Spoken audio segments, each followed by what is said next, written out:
حدیث میں بھی کافی مرتبہ حکم دیا گیا ہے۔ بعض لوگ یہ سمجھتے ہیں کہ ہماری عبادت کسی اور طرح کی ہے اور جو چیزیں ہیں ان کی عبادت کسی اور طرح کی ہے، لیکن نہیں، درخت کھڑے ہو کر عبادت کرتے ہیں، ہماری نماز میں کھڑے ہونا بھی ہے، چوپائے رکوع کی حالت میں نماز پڑھتے ہیں، ہماری نماز میں رکوع بھی ہے۔ اور کچھ فرشتے ہوتے ہیں جو کھڑے ہو کر ہی عبادت کرتے ہیں، ہماری نماز میں کھڑے ہونا بھی ہے۔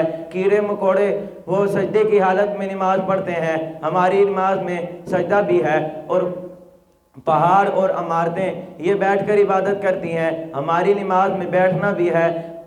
اور کچھ فرشتے ہوتے ہیں جو کھڑے ہو کر عبادت کرتے ہیں، کچھ ہوتے ہیں جو رکوع کی حالت میں عبادت کرتے ہیں، کچھ ہوتے ہیں جو سجدے کی حالت میں عبادت کرتے ہیں۔ یہ سب چیزیں ہماری نماز کے اندر موجود ہیں، اس لیے ہم لوگوں کو نماز پڑھنی چاہیے۔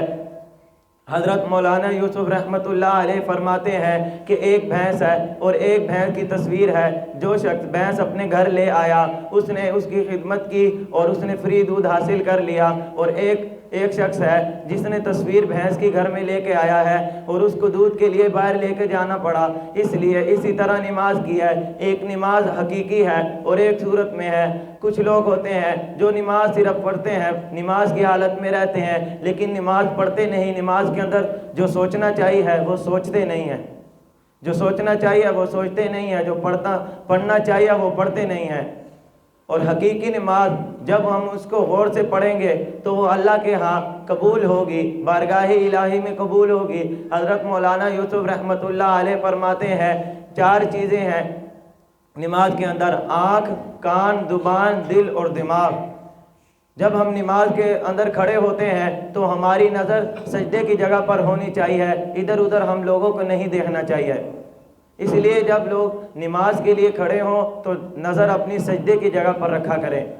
اور دوسری چیز کان، اللہ تعالیٰ کہتا ہے اس کان سے تو میری باتیں سنا کر، میرے کلام کی تلاوت کیا کر۔ اور جب ہم نماز پڑھنے کے لیے امام صاحب کے پیچھے کھڑے ہوتے ہیں تو اللہ تعالیٰ کہتے ہیں اس کی چپ کر کے تو خاموشی سے قرات سنا کر، وہ پڑھ کیا رہا ہے غور کیا کر۔ اور اس کے بعد زبان ہمیں زبان کے ساتھ وہ پڑھنا چاہیے، ہمارے جسم کی حرکت زبان کے الفاظ کے مطابق ہونی چاہیے۔ اس کے بارے میں آپ علماء سے پوچھ لیجئے گا، علماء سے پوچھ لیجئے گا۔ اس کے بعد ہے دل اور دماغ۔ دل اور دماغ کا ہمیں اس طرح سے استعمال کرنا چاہیے کہ ایک حافظ ہے جس کا حفظ ابھی کچا ہے، اتنا پکا نہیں، اگر وہ تراویحوں کے لیے آگے مصلی پڑھائے اور وہ کتنے غور سے تراویحیں پڑھائے گا، دل بھی اس کی طرف متوجہ ہوگا اور دماغ بھی متوجہ ہوگا، وہ کیا پڑھ رہا ہے اسے پتہ ہوگا۔ اس طرح جب آپ لوگ نماز کے لیے کھڑے ہوں تو اس طرح نماز پڑھا کریں کہ جس طرح کچا حافظ غور سے پڑھتا ہے، دل اور دماغ دونوں اس پر یوز کرتا ہے، صحیح طرح پڑھتا ہے۔ جب ہم اس طرح پڑھیں گے، جب ہماری نماز پوری ہو جی تو اللہ تعالیٰ کہے گا کہ میں نے اس کی بخشش فرما دی، کہ میں نے اس کی جس نے اس طرح نماز پڑھی ہے میں نے اس کی بخشش فرما دی۔ تو اس طرح ہم لوگوں کو نماز میں یہ سوچنا چاہیے کہ ہم اللہ کو دیکھ رہے ہیں۔ اگر یہ نہیں سوچ سکتے تو یہ تو آپ سب کو یقین ہونا چاہیے کہ ہم اللہ کو تو نہیں دیکھ رہے لیکن اللہ تو ہمیں دیکھ رہا ہے، اس لیے نماز اس طرح پڑھا کریں۔ دوسری چیز مقتدی کے فرائض، مقتدی کو امام کی پوری مطابقت کرنی چاہیے۔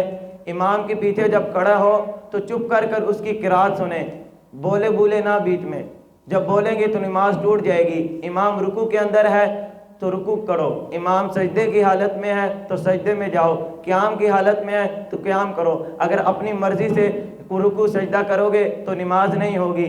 کہ اتنی تاخیر بھی نہ ہو کہ امام صاحب نے سجدے سے سر اٹھا لیا اور تو اب سجدے میں جا رہا ہے، اس طرح نماز نہیں ہوگی۔ حضرت ابو ہریرہ رضی اللہ تعالیٰ عنہ فرماتے ہیں کہ ایک دفعہ حضرت محمد صلی اللہ علیہ وسلم نے ہمیں نماز پڑھائی اور اس کے بعد نماز مکمل ہوئی تو فرمایا کہ اے لوگو، میں تمہارا امام ہوں، رکوع سجدے اور قیام میرے ساتھ کیا کرو، کہ جب میں رکوع کروں تو رکوع کیا کرو، اس سے پہلے سلام نہ پھیرا کرو یا سجدہ نہ کیا کرو۔